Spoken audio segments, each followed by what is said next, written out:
অসমকাষ্ট YouTube চেনেলৰ অন্য এটা নতুন ভিডিঅ'ত আপোনালোক সকলোকে স্বাগতম জনাইছোঁ আৰু দিব বিচাৰিছোঁ আজিৰ দিনটোৰ কেইবাটাও গুৰুত্বপূৰ্ণ খবৰ আৰু এনেকুৱা ধৰণৰ খবৰসমূহ আপুনি নিতৌ চাবলৈ এই চেনেলটো ছাবস্ক্ৰাইব কৰি ভিডিঅ'টোত এটা লাইক কৰি দিবলৈ নাপাহৰিব।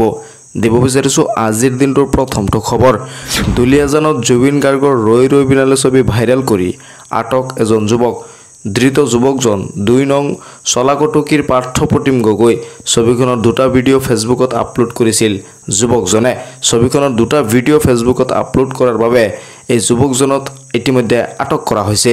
যুৱকজন দুলীয়াজানৰ ২ নং চলাকটকীৰ পাৰ্থপ্ৰতিম গগৈ বুলি প্ৰমাণিত হৈছে। দ্বিতীয় যুৱকজন ২ নং চলাকটকীৰ পাৰ্থপ্ৰতিম গগৈ। গতিকে আপোনালোকেও যাতে জুবিন গাৰ্গৰ ৰৈ ৰৈ বিনালেৰ কোনো ধৰণৰ ভিডিঅ' ক্লিপ ছ'চিয়েল মিডিয়াত আপলোড নকৰে তাৰ বাবে অনুৰোধ জনোৱা হৈছে। ইতিমধ্যে এজন যুৱকক এই জুবিন গাৰ্গৰ ৰৈ ৰৈ বিনালেৰ ছবিৰ দুটা ভিডিঅ' ক্লিপ ফেচবুকত আপলোড কৰাৰ বাবে ইতিমধ্যে আৰক্ষীয়ে আটক কৰিছে। দিব বিচাৰিছোঁ আন এটা গুৰুত্বপূৰ্ণ খবৰ যে ৰন্ধন গেছৰ চিলিণ্ডাৰত আপোনাৰ পৰা অতিৰিক্ত ধন লৈছে নেকি? যদি আপোনাৰ পৰা অতিৰিক্ত ধন লৈছে তেনেহ'লে আপুনি অভিযোগ দিব পাৰিব। চাই লওক কোন জিলাত ৰন্ধন গেছৰ দাম কিমান আছে। স্ক্ৰীণত হয়তো আপোনালোকে দেখা পাইছে যে প্ৰকাশ পালে ৰন্ধন গেছৰ নতুন মূল্যৰ তালিকা। ইতিমধ্যে চিলিণ্ডাৰৰ নতুন মূল্যৰ তালিকা প্ৰকাশ পাইছে। গতিকে আপোনাৰ জিলাত দাম কিমান আপুনি চাব পাৰিব। সবিশেষ স্ক্ৰীণত মই দেখুৱাবলৈ চেষ্টা কৰিম। চাই লওক কোন জিলাত কিমান দাম আছে ৰন্ধন গেছৰ। ইতিমধ্যে হয়তো দেখা পাইছে বজালিত আছে 895 টকা। বজালিত গেছ চিলিণ্ডাৰৰ দাম হ'ল 895 টকা। নতুন চিলিণ্ডাৰৰ দাম প্ৰকাশ পাইছে নৱেম্বৰ মাহৰ পৰা। এই দামত এতিয়া আপুনি চিলিণ্ডাৰ ক্ৰয় কৰিব পাৰিব। বাক্সাত 910 টকা।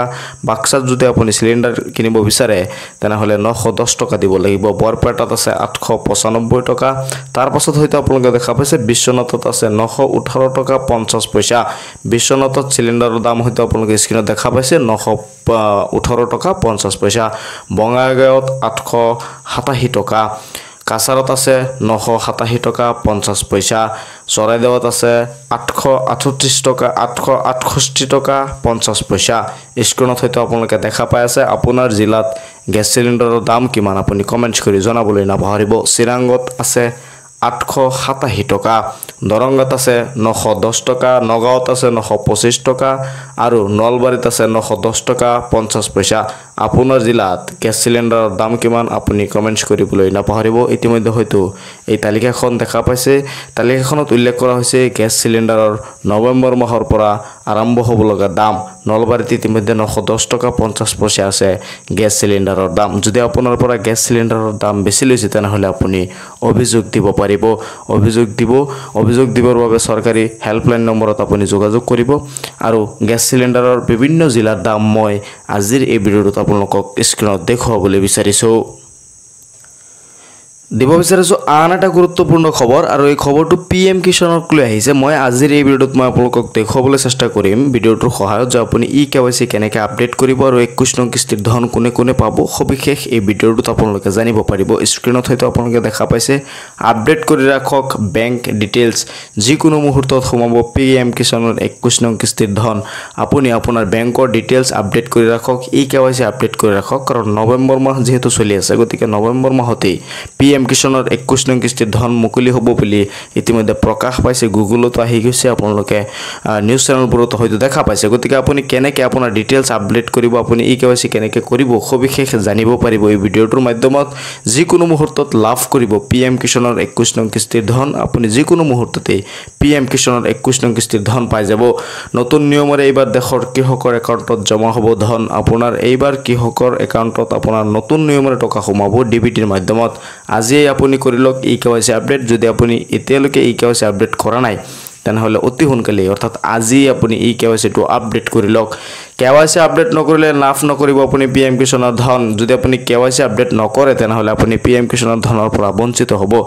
জালিয়াতিৰে নাম সন্নিৱিষ্ট কৰা হাজাৰ হাজাৰ নতুন ভুৱা কৃষকৰ নাম ইতিমধ্যে কটা গৈছে। যিসকলে নেকি জালিয়াতিৰে তেওঁলোকৰ নাম অন্তৰ্ভুক্ত কৰিছিল সেইসকলৰ নাম ইতিমধ্যে অলৰেডি কৰ্তন কৰা হৈছে। গতিকে আপুনি যদি প্ৰকৃত কৃষক হয় তেনেহ'লে আপুনি টেনশ্যন কৰাৰ দৰকাৰ নাই। আপোনাৰ বেংকৰ একাউণ্টত টকা জমা হ'ব। কিন্তু আপোনাৰ মেণ্ডেটৰী বাধ্যতামূলকভাৱে KYCটো কৰিব লাগিব। KYC নকৰিলে আপুনি টকা নাপায় আধাৰৰ দ্বাৰা আপুনি আধাৰ কাৰ্ডৰ দ্বাৰা আপুনি KYC কেনেকৈ কৰিব পাৰে সবিশেষ এই ভিডিঅ'টোত আপোনালোকক জনোৱা হ'ব সম্পূৰ্ণৰূপে চাই থাকক PM কিষাণৰ 21 নং কিস্তিৰ ধন পাবলৈ সাজু হওক প্ৰকৃত কৃষকসকল মুকলি কৰা হৈছে ইতিমধ্যে হেল্পলাইন নম্বৰটো আপোনাৰ হয়তো দেখা পাইছে ইতিমধ্যে হেল্পলাইন নম্বৰো মুকলি কৰা হৈছে আপোনালোকে কি কৰিব লাগিব KYC টো কৰিবলৈ হলে স্ক্ৰিনত হয়তো আপোনালোকে দেখা পাইছে মই আপোনালোকক দেখুৱাই দি আছো প্ৰথমতে PM কিষাণৰ যেটো অফিচিয়েল ৱেবসাইট আছে আপোনালোকে গুগলত বা ক্ৰম ব্ৰাউজাৰত সাৰ্চ কৰিব PM কিষাণ সাৰ্চ কৰাৰ পাছত আপোনালোকে এনেকুৱা ধৰণৰ ইন্টাৰফেস দেখা পাব য'ত 2 নম্বৰ অপচনটো আপোনালোকে হয়তো দেখা পাইছে KYC বুলি এটা অপচন আছে আপোনালোকে 2 নম্বৰ অপচনটোত KYC যেটো অপচন আছে সেই 2 নম্বৰ অপচনটোত আপোনালোকে ক্লিক কৰিব লাগিব ক্লিক কৰাৰ পাছত আপোনালোকে এনেকুৱা ধৰণৰ এটা ইন্টাৰফেস দেখা পাব য'ত হয়তো আপোনালোকে দেখা পাইছে যে OTP বেসড KYC এই OTP বেসড KYC ত আপোনালোকৰ কি কৰিব লাগিব আধাৰ নম্বৰটো দিব লাগিব যিজন খেতিয়কৰ নামত PM কিষাণৰ ID আছে সেই খেতিয়কজনে কি কৰিব লাগিব সেই খেতিয়কজনৰ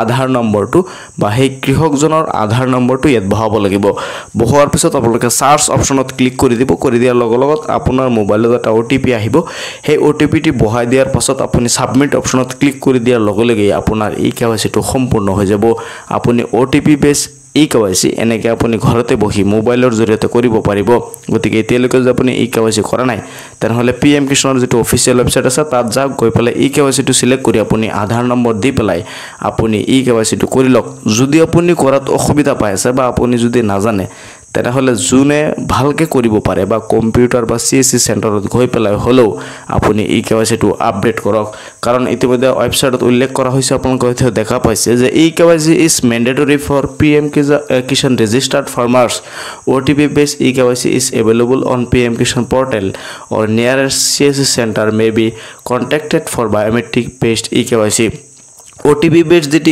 KYC আছে মই জানেকে দেখুৱাইছো হেতু ইতিমধ্যে अवेलेबल হৈছে PM কিষাণ অফিচিয়েল ৱেবসাইটত আপোনালোকে নিজে কৰিব পাৰিব বা আপোনালোকে যদি বায়োমেট্ৰিকৰ দ্বাৰা KYC কৰিব বিচাৰে তেনেহলে আপুনি CSC চেণ্টাৰত যাব লাগিব গতিকে আপুনি যদি KYC টো কৰিব বিচাৰে ঘৰতে কৰিব পাৰিব বা নাজানিলে মই কৈছো কম্পিউটাৰ দোকান বা CSC চেণ্টাৰত গৈ পেলাই আপুনি অতি সোনকালে KYC টো আপডেট কৰি লওক কাৰণ যিকোনো মুহূৰ্ততে PM কিষাণৰ 21 নং কিস্তিৰ ধন চৰকাৰে মুকলি কৰি দিব স্ক্ৰিনত হয়তো দেখা পাইছে ইতিমধ্যে হেল্পলাইন মুকলি কৰা হৈছে PM কিষাণৰ 21 নং কিস্তিৰ ধন পাবলৈ হাজু হওক প্ৰকৃত কৃষকসকল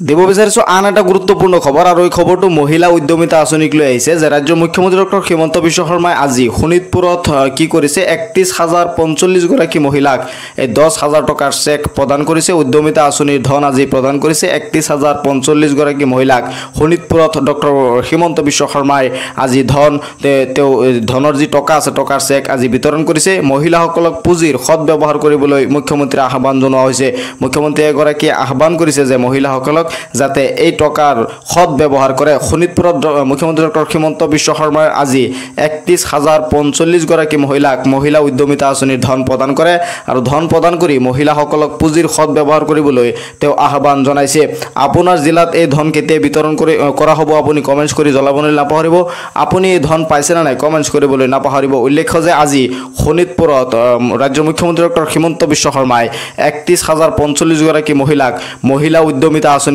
ধন প্ৰদান কৰে মহিলাসকলক এই পুঁজিৰ সৎ ব্যৱহাৰ কৰিবলৈ ৰাজ্যৰ মুখ্যমন্ত্ৰী ডক্টৰ হিমন্ত বিশ্ব শৰ্মাই আহ্বান জনায় দিব বিচাৰিছো আন এটা গুৰুত্বপূৰ্ণ খবৰ আৰু এই খবৰটো শেয়াৰ কৰি দিব যাতে সকলোৱে চাব পাৰে যে গাঁও পঞ্চায়তৰ সভাপতি ৱাৰ্ড মেম্বাৰ সকল সাৱধান হওক দুৰ্নীতি ধৰা পৰিলে যাব লাগিব আপোনাৰ জেললৈ ইতিমধ্যে 75 জনক জেললৈ পঠোৱা হৈছে গতিকে সাৱধান হৈ যাওক পঞ্চায়তৰ কাৰ্যালয়ৰ দুৰ্নীতিক লৈ পুনৰ কঠোৰ হৈছে চৰকাৰ পঞ্চায়তৰ কাৰ্যালয়ৰ দুৰ্নীতিক লৈ চৰকাৰ ইতিমধ্যে কঠোৰ হোৱা দেখা গৈছে কোনো পধ্যে দুৰ্নীতি কৰিব নোৱাৰিব পঞ্চায়তৰ সদস্যসকল বা প্ৰতিনিধিয়ে কোনো পধ্যেই পঞ্চায়তৰ সদস্য বা প্ৰতিনিধিয়ে দুৰ্নীতি কৰিব নোৱাৰিব দুৰ্নীতি কৰিলে জেললৈকে যাব লাগিব ইতিমধ্যে 72 জনক জেললৈ পঠোৱা হৈছে পঞ্চায়তৰ প্ৰতিনিধিয়ে দুৰ্নীতি কৰিলে যাব লাগিব জেললৈ পঞ্চায়তৰ প্ৰতিনিধিয়ে যদি দুৰ্নীতি কৰে তেনেহলে জেললৈ যাব লাগিব এই পৰ্যন্ত 75 জনতকৈ অধিক দুৰ্নীতিগ্ৰস্ত কৰ্মচাৰীক জেললৈ প্ৰেৰণ কৰা হৈছে এই পৰ্যন্ত 75 জনতকৈ অধিক দুৰ্নীতিগ্ৰস্ত কৰ্মচাৰীক জেললৈ প্ৰেৰণ কৰা হৈছে পঞ্চায়তৰ বিভিন্ন বিভাগত 30 জনক দুৰ্নীতিৰ বাবে চাকৰিৰ পৰা বৰখাস্ত কৰা হৈছে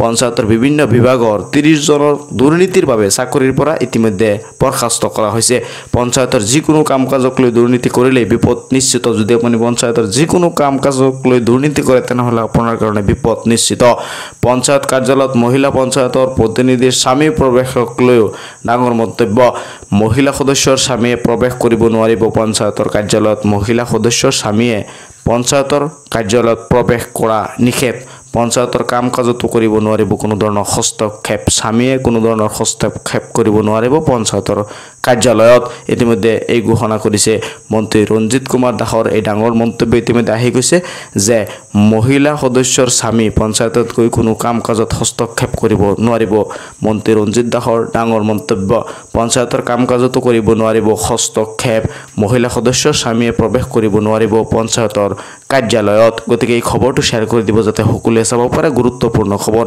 আপোনাৰ ফেসবুক গ্ৰুপ বা হোৱাটছআপত শ্বেয়াৰ কৰি দিয়ক যাতে সকলোৱে এই খবৰটো চাব পাৰে নৱেম্বৰ মাহৰ পৰা আধাৰ কাৰ্ডক লৈ কেইবাটা গুৰুত্বপূৰ্ণ খবৰ আহি গৈছে এই বিষয়ে মই কালি মোৰ চেনেলত ভিডিঅ' আপলোড কৰিছিলোঁ আৰু সেই ভিডিঅ'টোত মই আপোনালোকক জনাইছিলোঁ যে আধাৰ কাৰ্ডক এতিয়া আপোনালোকে কেনেকৈ ঠিকনা বা আপোনাৰ এড্ৰেছ বা আপোনাৰ নাম ঠিকনা যদি ভুল হৈ আছে কেনেকৈ আপডেট কৰিব লাগিব বা কেতিয়ালৈকে আপোনালোকৰ লাষ্ট ডেট আছে মই সেই ভিডিঅ'টোত আপোনালোকক জনাই দিছিলোঁ গতিকে আপোনালোকে যদি সেই ভিডিঅ'টো চোৱা নাই তেনেহ'লে মোৰ চেনেলত আহি কালি যিটো ভিডিঅ' আপলোড কৰিছিলোঁ মই সেই ভিডিঅ'টো আপোনালোকে চাই ল'ব তাত উল্লেখ কৰা আছে যে আপুনি আধাৰ কাৰ্ডত কেনেকৈ আপুনি নাম বা ঠিকনা আপোনাৰ ঠিক কৰিব লাগিব বা কেতিয়ালৈকে লাষ্ট ডেট আছে আধাৰ কাৰ্ডৰ সৈতে পান কাৰ্ডৰ লিংক কৰা ডেট কেতিয়ালৈকে আছে আধাৰ কাৰ্ডক লৈ নৱেম্বৰ মাহত কেইবাটা গুৰুত্বপূৰ্ণ খবৰ আহি গৈছে বা কেইবাটা নতুন নিয়ম আহি গৈছে গতিকে আপোনালোকে যে সেই ভিডিঅ'টো চোৱা নাই অতি সোনকালে মোৰ সেই চেনেলৰ পৰা সেই ভিডিঅ'টো চাই লওক আৰু ভিডিঅ'টো চোৱাৰ পাছত আপোনালোকে নিশ্চয় গম পাই যাব যে আধাৰ কাৰ্ডত আপোনাৰ নাম ঠিকনা কেনেকৈ আপডেট কৰিব নাম ঠিকনা আপডেট কৰিবলৈ হ'লে আপোনালোকৰ ফিজ কিমান টকা দিব লাগিব কিমান টকা ভৰিব লাগিব বা লাষ্ট ডেট কেতিয়া আছে বা আপুনি আধাৰ কাৰ্ডৰ সৈতে পান কাৰ্ড লিংক নকৰিলে কি প্ৰব্লেম হ'ব পাৰে সবিশেষ এই ভিডিঅ'টোত জনোৱা হৈছে গতিকে আধাৰ কাৰ্ডক লৈ অহা নিয়ম কেইটা আপোনালোকে ফলো কৰিবলৈ নাপাহৰিব আৰু মোৰ চেনেলত সেই ভিডিঅ'টো চাবলৈ নাপাহৰিব গতিকে আজিৰ এই ভিডিঅ'টোত এই খবৰসমূহ শ্বেয়াৰ কৰি দিব যাতে সকলোৱে চাব পাৰে মোৰ এই চেনেলটো ছাবস্ক্ৰাইব কৰি ৰাখিব যেতিয়া মই পৰৱৰ্তী ভিডিঅ' আপলোড কৰোঁ আপোনালোকে অতি সহজতে সেই ভিডিঅ'সমূহ চাব পাৰিব চাই থাকিব আপোনালোকৰ আপোন চেনেল অসম কাষ্ট